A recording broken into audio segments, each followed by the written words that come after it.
I rise today on behalf of the grandmas and grandpas and moms and dads and neighbors and beloved community members who spent their entire lives paying into Medicare out of their own paychecks on the sacred promise that they could retire with health and dignity, only to have that promise betrayed by today's Republican Party.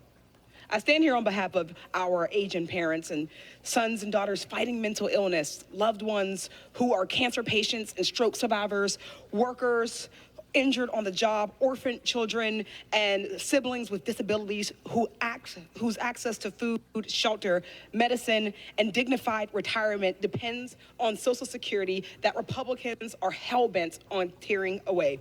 In Pennsylvania alone, 2.8 million folks depend on Medicare, 227,727 in Allegheny County, 2.9 million depend on Social Security, nearly 150,000 in my district alone. Every one of them deserves to retire in dignity with access to health care. Every one of them deserves a Congress where every member has the decency to honor that sacred promise not to leave our families behind at the hardest moments of their lives.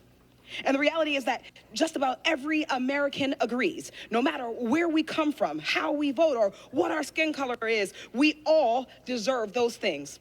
Yet the Republican Party, bought out by greedy CEOs and billionaires and lobbyists, have always been terrified of that reality. So terrified that instead of facing it, they've chosen to lie and scapegoat and defraud even the folks who elected them, assuming we're all too foolish to see what's really going on. So let me break it down. First, Republicans passed tax handouts for their filthy rich donors, promising a trickle-down miracle that never has and will never happen, from Reaganomics to the Trump tax scam. Then, when their tax scam causes the economy to slow and deficits to grow, they refuse to correct their mistake. Instead, they blame immigrants, poor folks, black folks, and brown folks. Next, Republicans pretend to panic and call for devastating cuts to Social Security and Medicare that would force Americans to work longer for less and tear away their hard-earned retirement and end Medicare as we know it, reducing spending. Then they call for more handouts for their billionaire donors and corporate polluters, hoping that you'll settle for tearing away your neighbors' lifelines to protect your own right to retire in dignity, forcing us to the brink of catastrophic shutdown or debt ceiling crises until we clean up their mess. Then they repeat the cycle, hoping enough of us will forgive and forget their scheme to tear away Medicare and Social Security and believe their lie that they were only after food assistance or health care or housing for poor folks, not your earned benefits, when the truth is that they always were and always will be after it all. As I speak, Republicans on the Budget Committee are holding a hearing to establish a death panel. Thank you. I'm wrapping this up. As I speak, the Republicans on the Budget Committee are holding a hearing to establish a death panel commission to gut earned benefits, where their chairman called this party's fight to tear Social Security our generation's world war.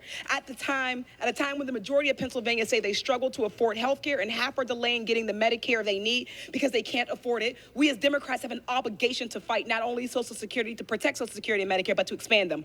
Preserve the retirement age, increase benefits to keep up with inflation, expand Medicare to include vision, dental, hearing, hold big pharma price gougers accountable, and pass Medicare for all. I urge my colleagues to defeat the previous question so we can bring up legislation that reaffirms the House of Representatives' commitment to protecting and strengthening Social Security and Medicare, and I yield back.